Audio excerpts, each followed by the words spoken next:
Good afternoon. I will call this meeting of the House Housing, Finance, and Policy Committee to order, and we'll note a quorum is present.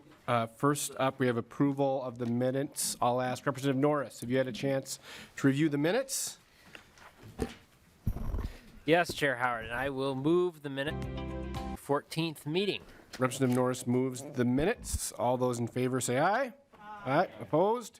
Minutes are approved. Members, we have 3 bills up today. The first one is House File 831 with Representative Reyer, a former Housing Committee member, and so we're glad to have her back. Thank you, Chair Howard and committee members. I am delighted to be back here in Housing. It's really a treat. And I also appreciate the opportunity to present House File 831, a bill that will improve access to affordable rental housing for low-income pet owners. Pets are a huge part of many of our lives, bringing us unconditional love and companionship. For people experiencing housing instability or homelessness, their pet may be one of their important sources of support, maybe even their only family. At a time of statewide housing shortage and rising rents, House File 831 helps prevent homelessness and addresses housing instability by defining a reasonable pet policy for state-funded housing. More specifically, the bill applies to housing financed by the Minnesota Housing Finance Agency on or after January 1st, 2024. All state and local ordinances related to pet maintenance or ownership still apply, including detailed prohibitions about dangerous or potentially dangerous dogs. Landlords or property managers may establish reasonable conditions for tenants, for example, nuisance behaviors, leashing requirements, and limits on the number of animals in the unit. However, landlords may not charge one-time, non-refundable or monthly pet fees, nor may they place restrictions on the weight or breed of pet. This bill is important to supporting our housing continuum for people across the income spectrum. We know that some people become homeless or stay in unsafe situations because they don't want to be parted from their pet. And we know that affordable housing can be hard to find because of pet restrictions. This is also an equity issue, both in terms of patterns in the incidence of homelessness and housing instability, and some of the restrictions commonly placed upon pet ownership. Thank you again for hearing this bill, and thanks to the Humane Society of the United States for bringing it to me. As you may know, today is Humane Lobby Day, and I'm delighted that we have people in the room today who are eager to hear about this bill. And now I'd like to turn it over to testifiers who will speak more about this policy. First up, we have Carrie D'Amato.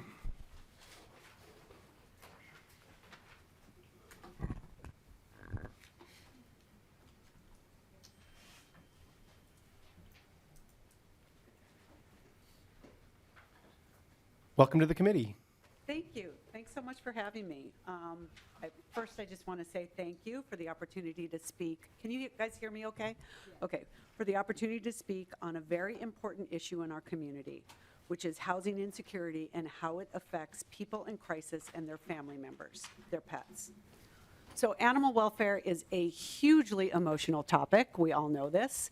I find sometimes it's hard to distinguish between what we believe and what we know. Belief is based in emotion, knowledge is based in fact. So today I will be talking about data and working with facts as how they relate to what I've experienced in the 4 years surrounding housing insecurity in pets. Again, my name is Carrie D'Amato. I'm Executive Director of Minnesota's oldest and first foster-based rescue, Pet Haven. Pet Haven is 70 years old and started in 1952. I've been with Pet Haven slightly under 4 years. Being that Pet Haven has been around 70 years, we've seen a lot of changes in the animal welfare landscape, but a lot has stayed the same.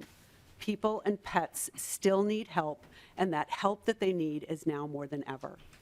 So there is approximately 3.6 million people in the Twin Cities. Based on calculations derived from the Census Household Pulse Survey as of December 2022 for the 7 Twin Cities counties, which is Anoka, Carver, Dakota, Hennepin, Ramsey, Scott, and Washington County, there are an estimated 30,670 households at risk of eviction.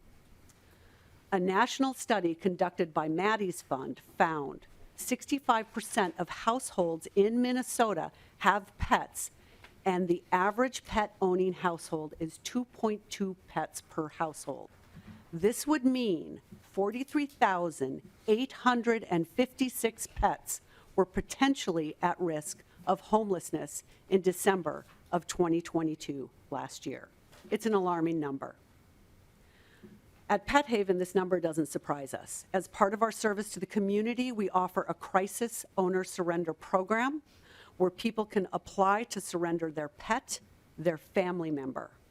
Once approved to come into our care, we then place them in a loving foster home.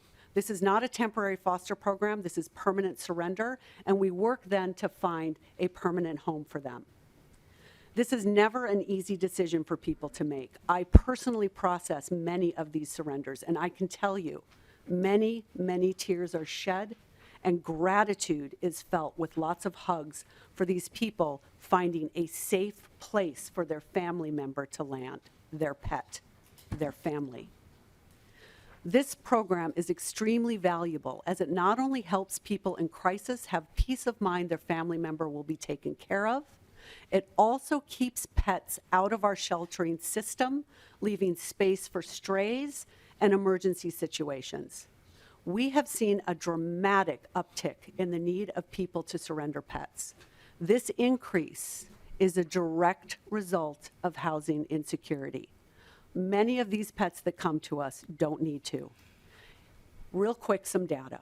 In 2019, we had 286 surrender applications came in, and we were able to place 58 of them. In 2020, we had 972 applications come in. We were able to place 167. 2021, 1,695 surrender applications came in. We were able to place 233 pets. In 2022, 2,489 surrender applications came in. We were able to place 457 pets. So from 2019 to 2022, that's a total of 5,442 surrender applications.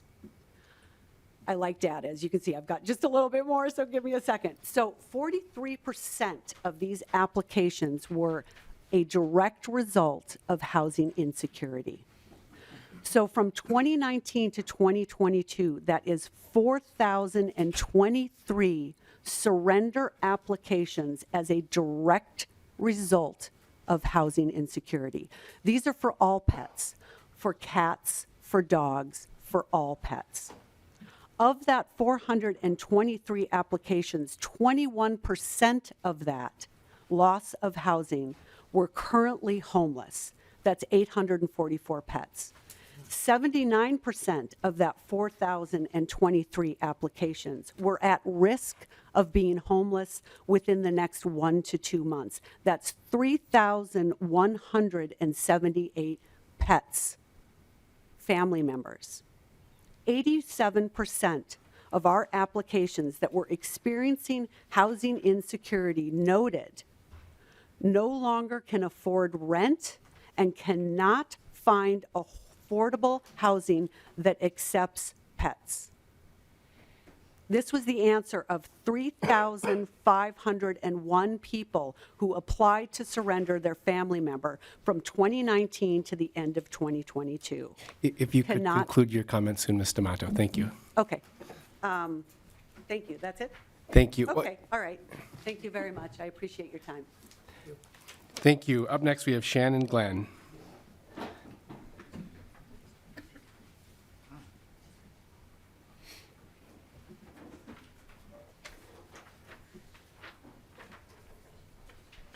Welcome to the committee. Thank you. Good afternoon, Chair Howard and members of the committee. My name is Shannon Glenn, and I'm the executive director of My Pit Bull is Family, and I use she, her pronouns. Our mission is to keep families together by advocating for dog-inclusive rental and insurance policies, all while providing essential pet retention programming. Now, while I give this testimony, I want to recognize the privilege that I have of owning my own home in North Minneapolis for the last 6 years, where my 2 large pit bull mixed type dogs that both weigh over 70 pounds are likely snuggled up and snoring with their 10-pound dog sister and my cat, who also thinks he's a dog. I recognize that home ownership is not an option for everyone, meaning that pet-friendly rentals without breed, size, or weight restrictions are extremely critical for pet-loving families. Now, in addition to running this organization, I have a professional background in human services with experience as a shelter advocate, a housing case manager, a shelter operations manager, and a business administrator. I have been a tireless advocate for those that not only have pets, but those that are also experiencing housing instability, a lack of resources, and various obstacles to securing affordable housing in the state of Minnesota. I can tell you firsthand that searching for housing with someone with various barriers to housing on top of having pets can be a nearly impossible task. This is why it's so important for housing providers working with our most vulnerable populations to allow pets, regardless of breed or size. The companionship of a pet for someone who is experiencing and living through trauma can truly be life-saving. As you know, I'm here today in support of House File 831 on behalf of families who face discrimination every day. Our organization operates the nation's largest dog-inclusive rental database that showcases affordable and free market apartments that accept all dogs, regardless of perceived breed or size. Our research has shown that there are over 25 types of dogs that are commonly discriminated against, in addition to lower weight restrictions that eliminate the opportunity for large breed dogs to live in rentals. Between 2018 and today, we have received over 4,000 emails from families desperate to find housing that accepts their entire family, including the family dog. 250 of those emails are those searching for housing just here in Minneapolis. Each day, families are faced with the tough choice of surrendering their family pet or struggling to find housing that will accept them with open arms. According to data from Minneapolis Animal Care and Control, housing and landlord issues are the top reasons for the owner surrenders, most frequently impacting families with large breed dogs.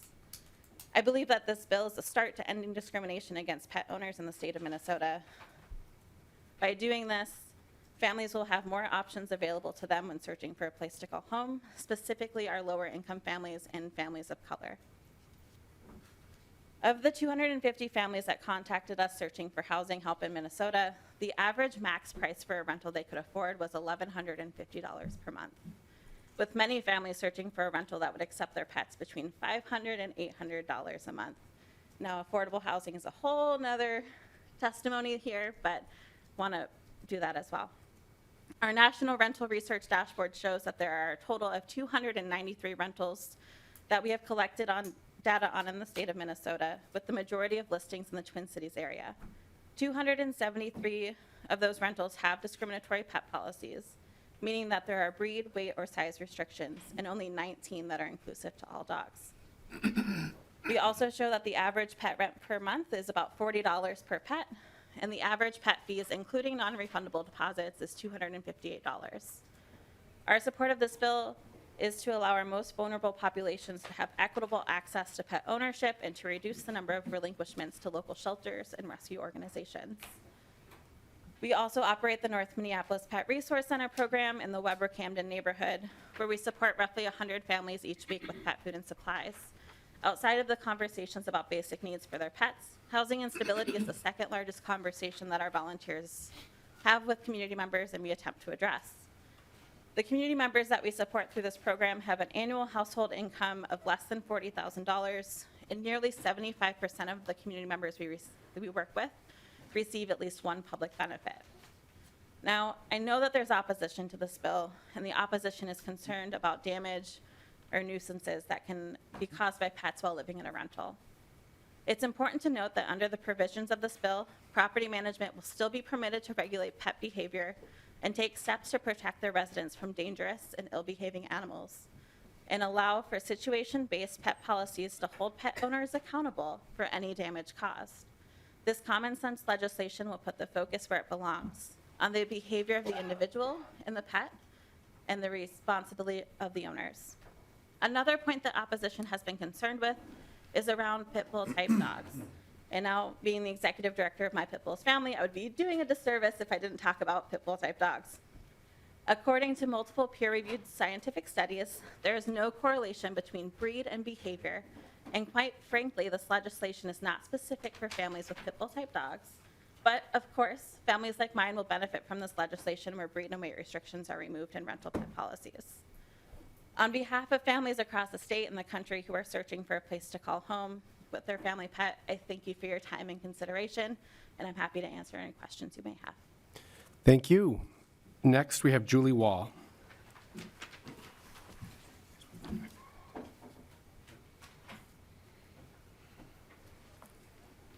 My first question, how many minutes do we get to talk? 3 minutes. Okay, I was a little confused because those went way over 3 minutes. So I did make my speech to 3 minutes. Thank you, Ms. Wall. Okay. My name is Julie Wall. I'm a landlord from Rochester, Minnesota. I oppose House File 831 for the safety of public housing. Would you impose this type of bill on private landlords to accept all dog breeds? You would get a big pushback if you did. I think the public housing landlords are an easy target because they are not well represented, as you can see at this meeting. I used to allow pets until the flea infestation. My tenant told me they had a flea problem from their cat. She had been bitten over 30 times by fleas. I did a bug bomb for the apartment, and I was in disbelief at what I was seeing. All the windows were black from dead fleas trying to escape through the window. One flea can produce 2,000 eggs in 3 months. Flea infestations can get out of hand really fast at apartment complexes. HSUS and ASPCA are unfairly blaming landlords for animals being surrendered to shelters.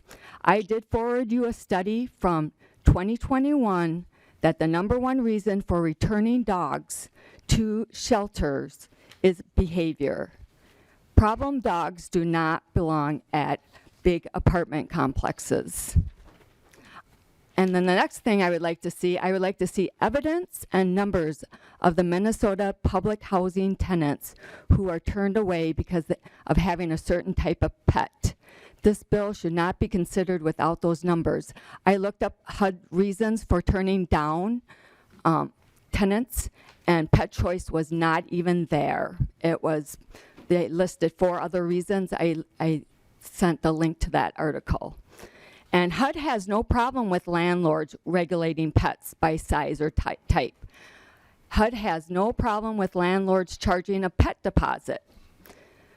The safety of public housing tenants is going to be compromised by this bill. These high liability problems will occur with dogs at elevators, narrow hallways, and common areas, with dogs lunging at people and other dogs. And I hear those stories all the time. Dog bites will occur. I've heard lots of those occurring at apartment complexes. We will see more dog-on-dog fights in common areas. And then tenants also will let their dogs urinate and poop in the hallways and elevators. And I hear about this stuff happening all the time too. And making the common areas unsanitary. How about the tenants who are allergic to pets? Landlords should be able to charge pet rent. There is way more work involved in keeping common areas clean from pet hair. We know there's going to be more urine, feces, and damage in common areas, meaning flooring replacement will happen more often. Dogs' urine ruins landscaping, and that will cost more to maintain. I would think that the tenants who are on rental assistance have a tight budget to follow. Pets are expensive to keep up with vet care, mandatory rabies shots every other year, flea prevention medicine, licensing, renter's insurance, and food. According to My Rover, the dog people, it costs the average pet owner between $1,000 to $4,000 a year to keep a pet. And I think this bill, the consequences of this bill will be that landlords will withdraw from the public housing market because of too much risk and liability, and it will hurt their livelihood. And as we know, there's already a shortage of public housing. Thank you. Oh, one more thing. And landlords can be liable for dog bites in common areas. Thank you, Ms. Wall. Sorry, I couldn't look at you. I had to read. And I need to take care of a little business here that I should have before to get the bill properly before us. I will move that House File 831 be laid over for possible inclusion in an omnibus bill. And also, Representative Reyer, you do have an A1 author's amendment that I will move. Could you briefly explain your A1 amendment? Yeah, I don't have it right in front of me. Yes, but please introduce yourself for the committee. Chair Howard, members of the committee, my name is Zach Eichten. I'm the Minnesota State Director for the Humane Society of the United States. The A1 amendment before you is a request from our friends at Legal Aid, just to make sure that the bill is in proper order, that we're not accidentally saying that this wouldn't fall under the Americans with Disability Act or the Fair Housing Act. So this is just gets it in the shape that we would want to make sure that we're compliant with those existing laws. Thank you. Any questions to the A1 amendment? If not, all those in favor of the A1 say aye. Aye. Opposed? All right, now the bill is before us, and I will open it up to questions for members. And I say Representative Myers on the list. Thank you, Chair Nelson. Thank you, Representative Reyer, for presenting this bill. I did have a chance to meet with Zach earlier, and he was very helpful. One question I had for you is, what type of properties take financing from agencies? Representative Reyer.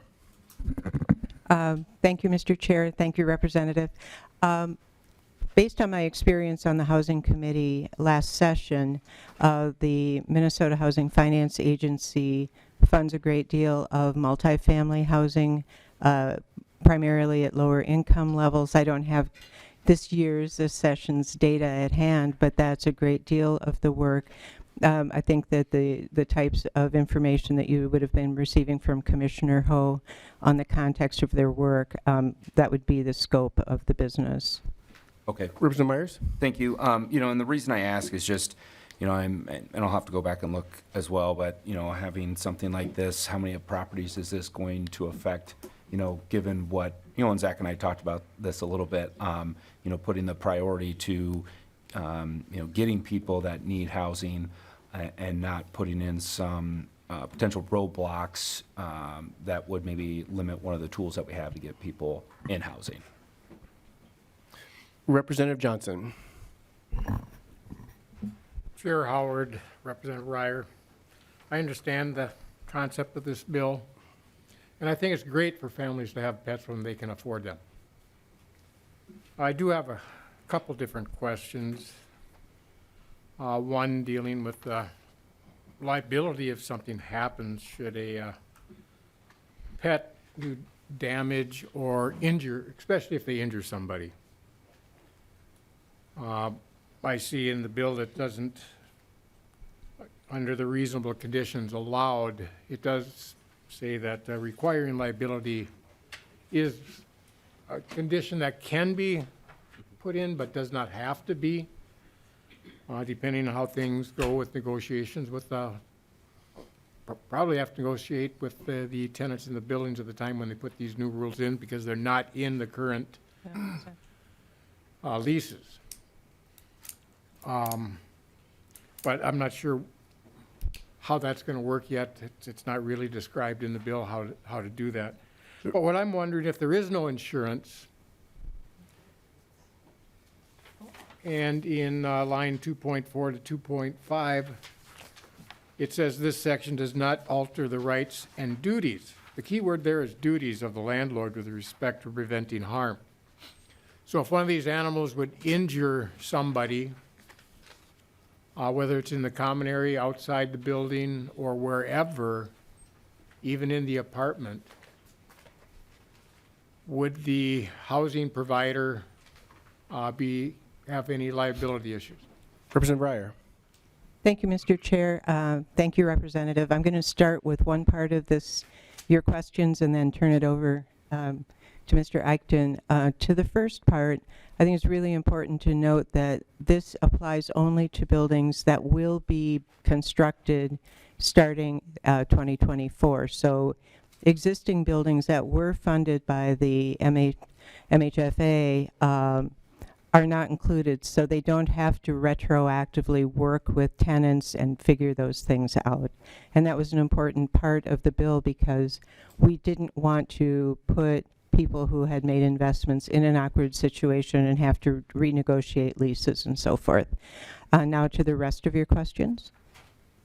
Mr. Eichten? Yes, thank you, Chair Howard, Representative Johnson. So what I would point to, yes, you brought up lines 2.4 through 2.5, but I would refer you back to under subdivision 2, the requirements to carry liability insurance. One thing that we really wanted to make sure when we were drafting this bill was that to leave enough flexibility for the developers and the landlords to be able to come up with the reasonable requirements that they wanted in their building. So when it comes to requiring liability insurance as a reasonable condition for a pet tenancy, we wanted to be able to give that flexibility if landlords wanted that, but we didn't want to overly prescribe anything. We want to make sure that we're working as partners to allow flexibility in different situations. Representative Johnson? Chair Howard, Representative Reyer, and the testifier. I guess I would consider tightening that up, because when lawsuits go, they always go after the deep pockets. So it's not alleviating the property or the housing provider from any liability with this bill. That needs to be changed dramatically to fix that. Also, I had a great conversation during a Bible study this morning, and we ended up talking about this bill a little bit. In this bill, it doesn't allow for any one-time or monthly fees for the pet, because it says in 1.2 to 1.21, a one-time non-refundable or monthly fee for the ownership or maintenance of a common household pet is not a reasonable condition. Now, the conversation I had with Holly this morning, 4 years ago, her mother got rid of her pet cat. They've replaced the carpet, replaced the furniture, shampooed the carpets and cleaned the furniture many times. And the only allergy Holly's daughter has is to cats. It's been 4 years. She still cannot go to her grandmother's house. As a month ago, when they finally did, after waiting another year, she had an allergic reaction again. And you'd be surprised how many people have allergies to cats. So I think it's something to need to look at, because to replace all the carpet and stuff in an apartment, and then you also have the issues with the common areas that can be a lot of problem if they have a renter that has allergies. So I think we need to look at that as well and come up with a new solution to try to alleviate some of those issues. And then one other question on it, because the way this is written, it doesn't say new construction. It just says the agency will require each housing development that is financed receive grants or a loan. We've had housing developments that have received loans for renovation. So it doesn't say new construction. It's whenever there's new financing, it could be there. And then I'm also wondering if a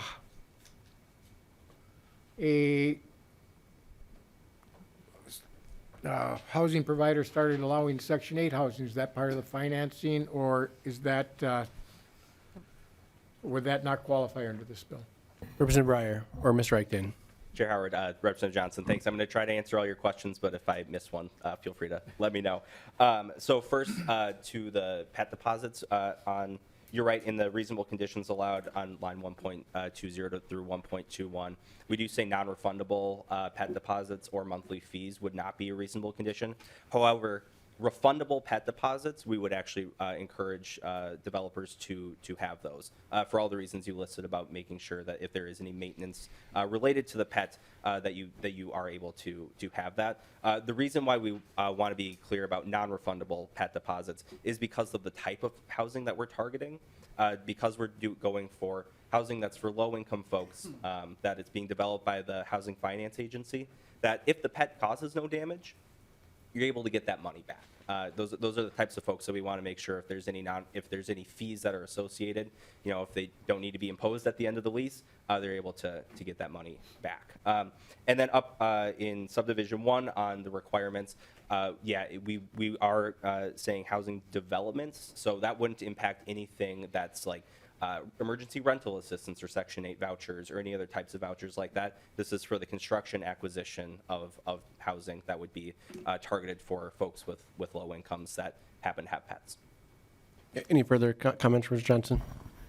Chair Howard, testifiers, thank you for that explanation. I think we have to be careful because we have a huge shortage of rental units. We don't want to scare anybody off, so I think some things may need to be tightened up and worked on this yet. As this goes forward, I'd prefer to do it in this committee to make sure it's done correctly. But like I say, we have some concerns. I am all for pets.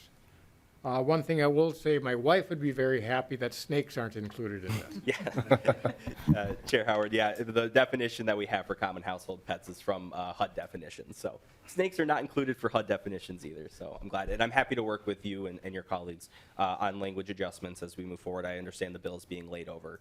So thank you, Chair Howard. A final word on the bill, Representative Reyer. I'm sorry. Any final words on the bill? Thank you, Mr. Chair. I have to say that I am a former snake owner. And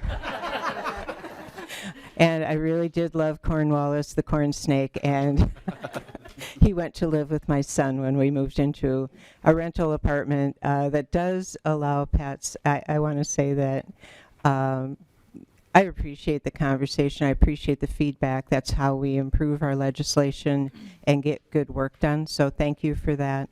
I also want to say that that's where the market is going. As a renter myself, I have seen the market moving towards more and more opportunities and flexibility and openness to pets, because especially after the pandemic, when there was the adoption wave, people are really taking animals into their homes. And on the market side and on the subsidized side, or the lower income side, I think we really need to be looking at that.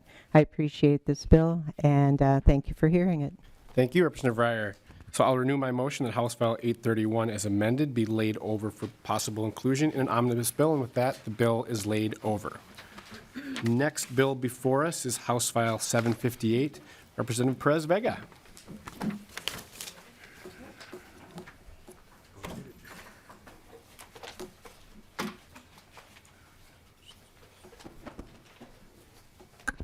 Representative Pérez-Vega, would you like to move your bill before the committee?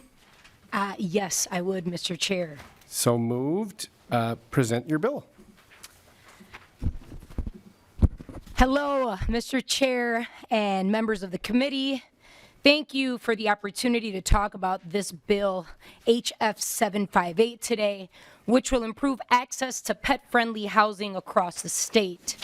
The bill before the committee today prohibits landlords from discriminating against potential renters based on their decision to not declaw or devocalize their pet. It also prohibits landlords from requiring current renters to declaw or devocalize their pets once occupying a residence. Housing insecurity remains one of the top reasons that pets are surrendered to shelters or rescues.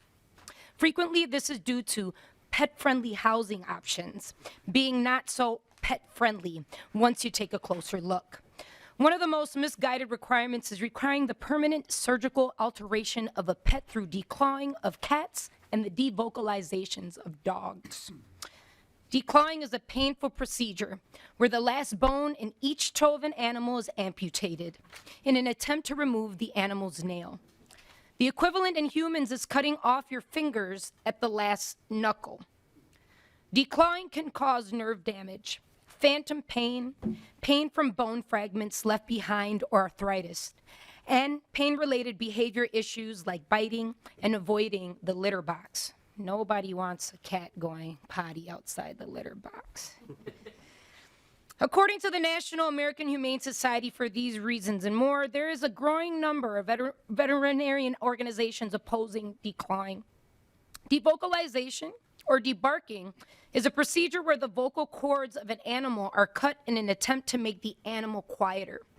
This procedure is painful for the animal and leads to destructive behavioral problems due to the animal's inability to use typical communication options.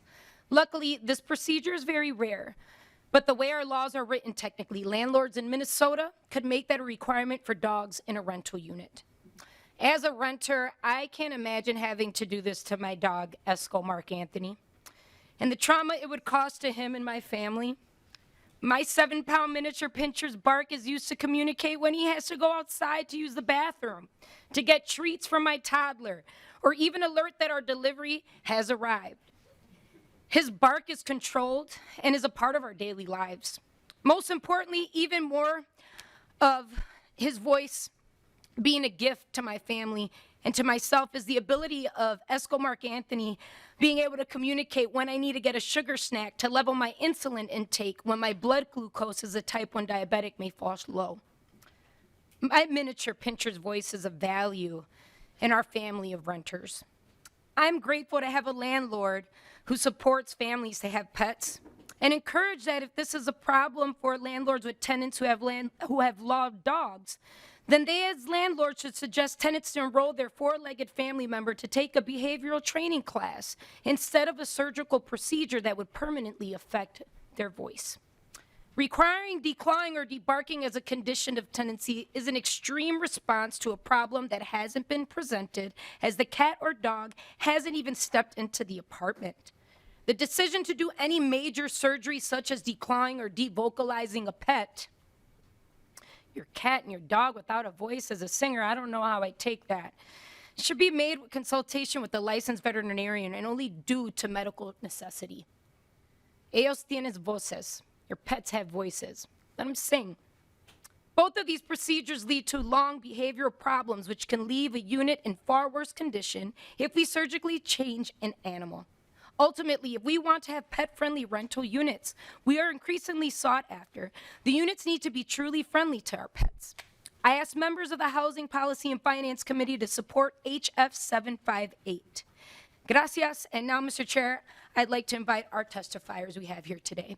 Thank you, Representative Pérez-Vega. I do have 2 testifiers on the list, Carrie D'Amato and Mr. Eichten. Mr. Eichten, you're already up there, so I can start with Mr. Eichten. Perfect. Thank you, Chair Howard and members of the committee. As Representative Pérez-Vega already shared a little bit about the actual surgical procedures that happen, I'm not going to go into too much more detail. I just really want to highlight that the main concerns that we are trying to alleviate here is that the surgical procedures are frequently just a misguided attempt to make a unit more habitable for future tenants.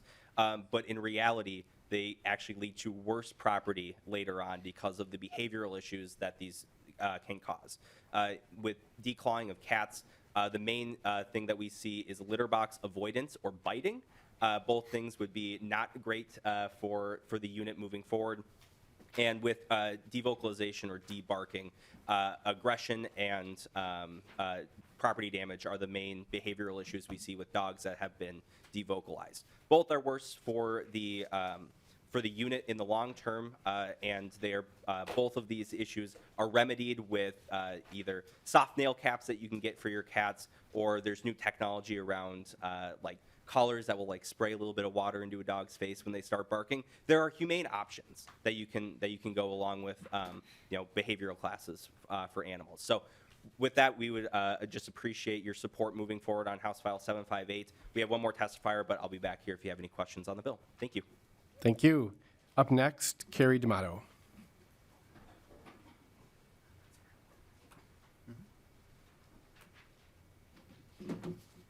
welcome back. Thank you very much. I promise to be much shorter this time. As you know, I'm Carrie DeMotter, Director of Pet Haven, our oldest Minnesota rescue. As part of our surrender program, we do receive a lot of requests to surrender cats with behavioral issues. Of those cats, 87% of them have litter box issues, and that's why they're being surrendered. Of that percentage, about 83% of those are declawed cats. We see a lot of owners surrendering declawed cats because of litter box avoidance, and it is a real challenge. I myself have a cat that is declawed that came to me through rescue, and he has severe pain challenges, has to be on pain management because the cartilage and the bone growth continued to grow. We've tried to fix his feet multiple times, and now we just have to deal with pain management. The American Medical Veterinary Association does state that about 33% of cats that are declawed do suffer from some kind of behavioral issues as a result of pain and discomfort from declawing. So I'm just really asking for your support on this bill, as we do feel at Pet Haven that declawing is not only unnecessary, but it promotes suffering that is not needed. We have a no declaw policy with all of our adopters. They sign an agreement that they will not declaw. We also work with all of our vet partners to send out a message that this is our policy, and all of our vet partners follow this policy. Most that we work with feel that it's very important. So I just really thank you for your attention to this bill and hope that you consider it. Thanks so much. Thank you. Is there anyone else from the public that would like to testify on this bill? If not, we can go to member questions. Are there any member questions? Representative Johnson. Chair Howard, I got a question. I missed where this bill is going from here. This bill will be laid over for possible inclusion. Okay. The reason I'm asking is because in subdivision 3 it's got civil penalties, it does need to go to judiciary. It's $1,000, a couple different places for $1,000 civil penalties, and so that would require it to go to judiciary. Representative Johnson, we can take a look at that. Thank you. Representative Nash. Thank you, Mr. Chair. Representative Pérez-Vega, you got me here. I'm with you. Devocalizing and declawing is a stupid idea. And even though my two cats, Moose and Mowgli, scratch the crap out of me every now and then, that's just part of it. And our dog Hazel, who is a pit bull chocolate lab mix, is not particularly fond of the UPS driver, but it just knows that I need to go outside and pick up the package. And I think that when we buy pets, we train them to handle that well, and that if you are a landlord and you're going to allow that rental, then you should just also expect that that's part of the game. So, Representative Pérez-Vega, any final comments? Yes, thank you, Chairman, and thank you, Representative Nash. I care about our four-legged cats and dogs a lot. I have a daughter who wishes she could bring all of them home, and I said that's not possible. We're not a zoo, but it's encouraging to hear that folks care about our animals. Our animals are our family members. Our animals are our friends, and our animals are our caretakers. I just can't imagine having to see and be the owner of a pet that can't be its full potential. I appreciate our testifiers here who have been supportive and strong and representing a large community of our animal lovers. And I also am grateful for folks in support of HF 758. With that, I just want to close out with a little of my dog's favorite song. Oh, boy.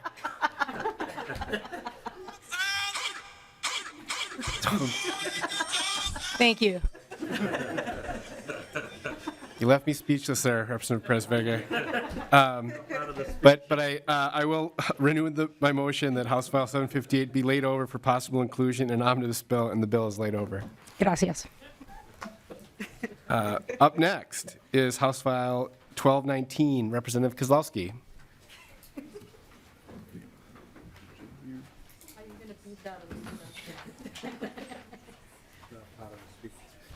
Do you have a soundtrack for this bill, Representative Kozlowski? Or? I also have to say I am also not in Team Snake, and don't worry, I'm not a musician, so no music here. All right, Representative Kozlowski, would you like to move your bill before the committee? I would like to move my bill, thank you. So moved. Please present your bill. All right, well, hello everybody. I am really excited to be here to present on a really important bill to myself, to our community, and one that I know is really critical to the state of Minnesota. And that is House File 1219 before the committee today, which would appropriate $3 million to the Home Ownership Education, Counseling, and Training Program known as HECAT. The HECAT fund supports affordable, sustainable home ownership throughout Minnesota. And HECAT is the primary source of funding for home ownership, education, and advising, as well as financial wellness and foreclosure prevention services in the state. Access to this independent education and advising, like that supported by HECAT, is one of the primary contributors to promoting home ownership, especially for communities of color and low-income families. The HECAT pool includes dollars from the state, the Home Ownership Center, Family Housing Fund, and Greater Minnesota Housing Fund. HECAT also leverages an additional approximately $1 million annually from federal government and private sources. This funding is granted to community-based agencies throughout a competitive process. HECAT recipients participate in a robust data sharing and program evaluation through the Home Ownership Center and Minnesota Housing. These community-based agencies provide financial coaching, home buyer education classes, one-on-one advising, and foreclosure prevention services. Some households also participate in a class and are ready to go. Others work with advisors for up to 2 years to get ready for home ownership. Lenders and real estate professionals alike recognize the value of these services provided by HECAT recipients. Most down payment assistance and affordable lending tools require services from these agencies. And before I move into providing testifiers, I just wanted to share that in terms of, talking about pathways for home ownership, pathways for everybody to have a home in Minnesota, no matter if that's renting or home owning. But we know that home ownership is one of the surest ways to build and rebuild generational wealth. And I'm here today, and one of the reasons I'm so passionate about this funding is because I'm a first-gen home owner. And I was lucky enough to come through and purchase a home as a first-time buyer. I earned my Master of Business Administration, and so having the skills and understanding to go through the process. But I know that every single day people in my community access, in your community and across the state, access these really important services. And, in terms of what we're passing on to our kids and what we're building up, is really monumental. So in my life, when my mom, I've talked here in this committee that my mom had experienced homelessness. And when she passed away facing homelessness, well, she passed on to us with a bill. It is expensive to die. And because now that I'm able to be a homeowner, like many people in our communities who are able to go through these programs, who are able to get down payment assistance, what we're passing on is a good life to our kids. We're passing on security to our kids and to our communities. And I've got to give a shout out to many of the folks in my community who provide these services, doing so with 2.5 staff. They tell me that out of 150 people that they're able to serve this past year, that 105 went on ultimately to be able to purchase a home, but that all 150 were able to walk away more informed, better educated, and empowered. So next, I'd like to move into my testifiers. My first testifier is Julie Guggen with the Home Ownership Center.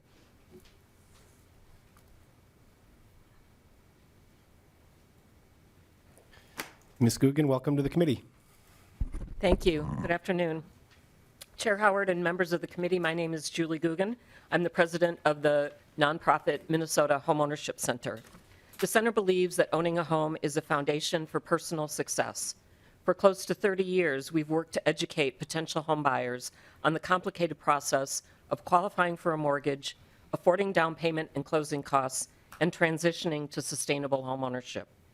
We've carried out this work by partnering with more than 30 community-based organizations throughout the state, like Urban League Twin Cities, Model Cities, One Roof, LSS, Twin Cities Habitat for Humanity, and Project for Pride in Living, and others, to offer unbiased homebuyer advisory services and our homestretch homeownership education curriculum. Because homeownership is the main way that households in this country create wealth, we focus our work towards those that have been traditionally left behind, households of color and lower income households. Last year, 60% of the households we served statewide represented communities of color, and the median income of households served was just over $43,000. We supported upwards of 5,000 households throughout the state last year. And I think as the representative shared, reporting, and I think it's worth noting, that reporting is an important part of the HECAT program. One of the jobs of my organization is to ensure that any recipient of HECAT uses a very robust, centralized reporting system to document not just client served and client results, but also qualitative and quantitative information about how they deliver their services and the success of their programs. They are closely monitored. HECAT funds the fundamental provision of homeownership classes, one-on-one advising, financial wellness coaching, foreclosure prevention, and reverse mortgage counseling. All services designed to support successful homeownership throughout a household's homeownership tenure. HECAT is also instrumental in advancing approaches to homeownership education and counseling that are culturally competent, designed specifically for communities of color, practices that include cohort models that build support among participants, education that acknowledges historic trauma and the racist practices that have deterred or prohibited ownership from BIPOC households, and outreach approaches specific for BIPOC communities. HECAT supports services in multiple languages, including Spanish, Somali, and Hmong. HECAT advances critical partnerships between community-based providers and lenders and real estate professionals. These industry professionals volunteer at classes and collaborate with homeownership advisors to advance products and methods of support for BIPOC buyers. HECAT services open doors for buyers. Most DPA and first-time homebuyer products require HECAT services. It's in this spirit that I'm here today to speak in support of House File 1219, as it would fund additional monies for homeownership assistance programs and allow this important work to be expanded and enhanced. Thank you to Representative Kozlowski for their support of this bill.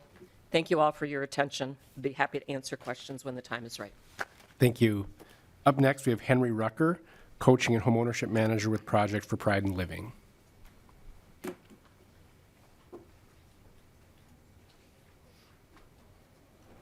Thank Mr. you. Rucker, welcome to the committee. Thank you for having me, Chair and committee.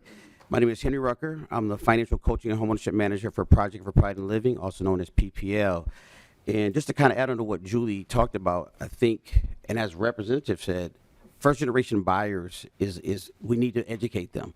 A lot of people that are first-generation buyers or in the BIPOC community do not believe they can be homeowners. And it starts because if your grandparents never owned a house or if your parents never owned a house, you don't believe it's possible for you to own a house. The one thing that's lovely about HECAT is it gives people the opportunity to go into a network provider and have non-biased judgment of putting them on the right path to homeownership.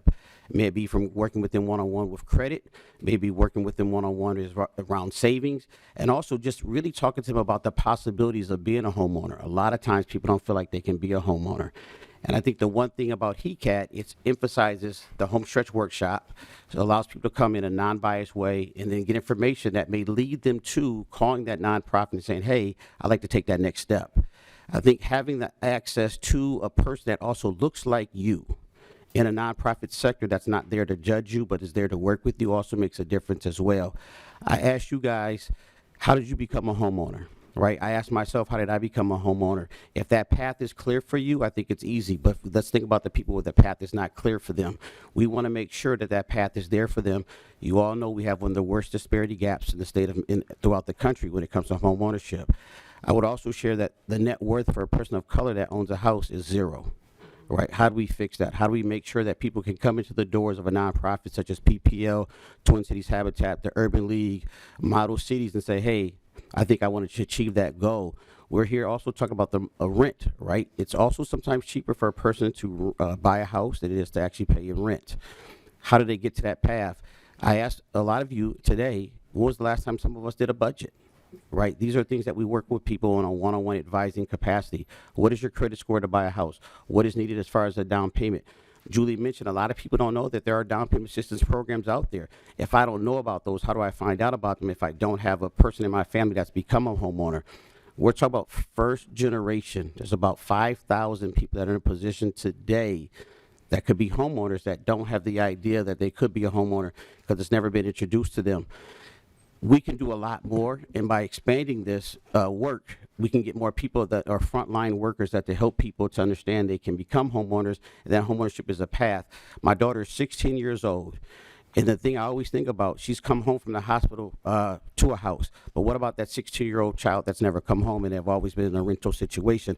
How do we get them to see life different? And I think KeyCat is a way to do that because we're educating their parents, so when they buy a house maybe at 44, that child understands, hey, I can buy that house instead of at 44, I can buy that house at 22. That makes a huge difference because, as we know, real estate is the #1 way to pass on wealth in America, and we got to figure out ways to get more BIPOC people there to lower this gap and make sure that the next generation, the generation after that, has access to home ownership and also long-term wealth. Thank you. Thank you, Mr. Rucker. Next, we have Nafisa Osman, Homeownership Advisor with Twin Cities Habitat for Humanity.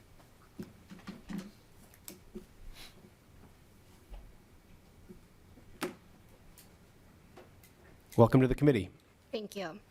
Thank you, Chair Howard and Representative Kozlowski, for the time to testify today in support of House File 1219. My name is Nafisa Osman, and I'm a homeownership advisor at Twin Cities Habitat for Humanity. During my time at Habitat, I've had the wonderful opportunity to work with dozens of families and help them reach their goal of homeownership. I do direct client work and help clients reach their mortgage readiness by helping them with increasing their savings, increasing their credit, and reducing their DTI, as well as more things. Homeownership education is such a valuable resource for first-time and first-generation homebuyers. There are a multitude of reasons as to why homeownership education is important, but most important is to gain financial freedom. When you are educated, you are able to move through life with the correct resources to meet your goals. Homeownership education has allowed me to debunk many financial myths that clients have felt are accurate due to lack of knowledge. One example is that some clients believe that keeping a balance on your credit card is the best way to build your credit. With proper education, clients have learned that paying your balance in full and on time, as well as proper utilization of their credit card, is the most effective way to increase credit. With these knowledge pieces, they are able to build their financial stability, reach mortgage readiness, and ultimately get the joy of closing on their first home. Homeownership education is so important, especially for first-time and first-generation home buyers, and a resource that should be readily accessible for all. Thank you again for your time to speak on the value of homeownership education, counseling, and training, and I encourage you to support House File 1219 so more homebuyers have access to critical education that ensures their success as well as their ability to build generational wealth for decades and more. Thank you. Is there anyone else here that would like to testify in this bill? Seeing none, I will move to member discussion. And actually, I think there is an A1 amendment. Representative Johnson, is that your amendment that you'd like to offer? Chair Howard, that is my amendment. I'd like to offer it. Please proceed. Okay, this amendment, basically what it says is these people, individuals that are going for the first-time home buyers, and especially the first-generation home buyers, that they, since we're doing this program, it's a good program. Education is always good. And I want to make sure that the funds are being used properly. This amendment requires that if they're going to use this new state program that we're looking at putting into place with state funds, I believe, I can't remember the file number that we had, that those individuals from those funds, that they would be required to take this educational course. Because I believe that it'll help them make a better decision whether to move forward, make sure that they know how to budget for things and plan for unexpected things that come with home ownership. Give them an idea what's going on. And overall, I think it's a better program. It's going to make things work better. Remember back in the housing bubble, I was unfortunate job of delivering eviction notices and serving them. Some I felt real sorry for. They were in hardship. And we were able at times to find out services to help them. But then we had the others. They hadn't paid their rent or their mortgage for 6 months. And I look around, I see a brand new Escalade, 3 brand new snowmobiles, a couple ATVs, a new boat. They were making those payments while they were not making their house payment. So I think giving the education and the training they need to be a good homeowner and better understanding what the requirements are and the obligations of home ownership, I think it'd be a good thing if it was mandated and required, or not mandated, but required to access the state funds for this program to go through that training program. Representative Kozlowski, to the A1 amendment. Right. Thank you, Chair Howard and Representative Johnson for this amendment and for your thoughtfulness. I took it as a friendly amendment and in the spirit of we've obviously heard how powerful these counseling and education prep classes are really important and impactful. In talking with Minnesota Housing and our partners who administer the grant, I understand that there are actually 5 programs that are approved under the HECAT program. And in fact, that there's actually already a policy that if borrowers in the household are first-time home buyers, that at least one of them has to complete the home buyer education course before closing on a home. I also want to add that there's a number of programs or entities that don't receive HECAT funding that also provide culture-specific and relevant courses such as to our tribal nations. And so what I would like to do, because this bill is being laid over, is ask us to vote no, but I like Representative Reyer mentioned before, agree that being able to have these conversations strengthen it. I would like to make sure that before we make any policy changes and have unintended consequences with our partners like the tribal nations, that we vote no, but let's have a conversation and get us together. I want to make sure that we get the language right. And for example, there's a step up and startup program. And in the startup program with Minnesota Housing, the first time home buyers and folks who are low income are required to take this class, but then you could step up and then that could have a duplicative effect if they have to go through the course, another time. So for just some of those nuanced reasons, I'd like to vote no on this, but let's keep working on the language. And thank you, Representative Kozlowski. I'll just add in general, I think the spirit of pairing education with down payment assistance makes a ton of sense. And especially if we're going to be looking at doing a significant infusion of first down payment assistance. That's why this bill, I think, makes a lot of sense, too. And we should think about them in tandem, which I think that's what this amendment seeks to do. And so just appreciate those comments. But Representative Johnson, any further comment on the amendment? I would just say I'd ask you to support it for the simple reason, if there is some issues, that we can work on it to remind us that we need to really look at it. Any other discussion to the A1? If not, I will call the vote. All those in favor of the A1 say aye. Aye. Opposed say no. No. The A1 is not adopted. Again, I think it sounds like that there's an opportunity for some continued conversation on this. To discussion on the bill. Representative Cha. Thank you, Chair Howard. I'm going to give a perspective from my experience to share this committee and this bill. As a refugee from Laos and Thailand, home ownership is non-existent, right? Ownership of your housing property is non-existent. We come from a culture that the concept of owning a home and mortgage and interest rates is really foreign. A FICO score doesn't exist in the country of Laos and Thailand. I was 4 when I came to this country, and the housing disparity and challenges and outcomes of families who don't have stable housing is very so true.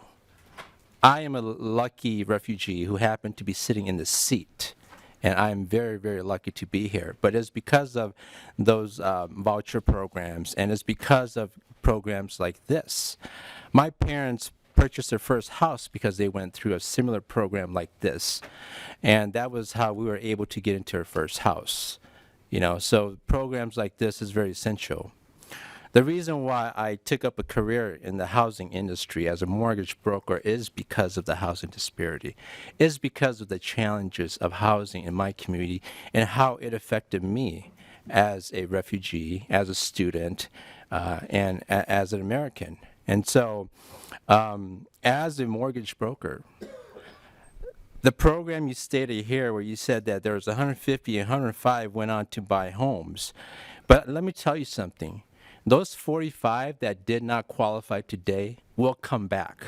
And they will come back and they will buy a home in the future. I know this because sometimes you're going to help people with education, housing, and stuff like that. They may not buy a house today, but you're priming them to be home buyers in the future. You know, and so, any program, just like the program that Representative Anderson recommended, and any other program that requires education for people to be able to access public dollars or down payment assistance or anything, I think should be coupled with this in tandem, like the chair, like Chair Howard mentioned, to ensure that you know, once we get them into a house, that they stay there. And that we can overcome generational, you know, poverty and access to secure housing. And so I just want to thank you for bringing this to the attention of this committee. And I will be voting yes, and thank you very much. Representative Hassan. Thank you, Mr. Chair, and thank you, Rep. Kozlowski, for this bill. Rep. Cha took us to a memory lane, so I'm going to follow that path and also talk about like coming from a war-torn country and coming to this country for a second chance. You know, when you come to this country with nothing, the idea that you can purchase a home and become a homeowner is not even in your list of things. What's in front of you is that you're gonna try to work hard and build something. So for many families, like the idea of owning a home is far-fetched. And programs like this make that idea a reality, or at least bring it close to reality. So I'm very thankful that you brought this. I represent Minneapolis, and I sound like a broken record. Every time we talk about home ownership, I get a little emotional because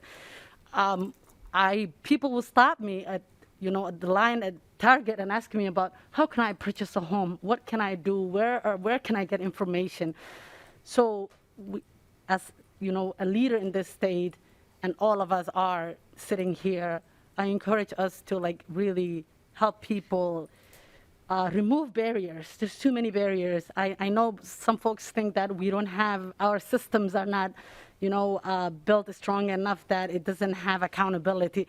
I say our systems have too many barriers. There's too many red tapes for people to access simple thing as like simple education to become a homeowner, or accessing, you know, down payment assistance, or, you know, accessing rental assistance. There's too many barriers. So I hope that we in this committee and every other committee will work on helping people help themselves, because once somebody becomes a homeowner, there is, you know, generational wealth.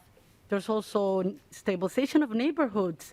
And then if I talk about this at every committee, we can't talk about education, we can't talk about jobs, we can't talk about any other future. If people don't have homes and stabilized space to call home, nothing else in their life goes right. So thank you very much. And I am, you know, very happy that I'm in this space to support something like this and to continue to make Minnesota great. Thank you. Representative Nash.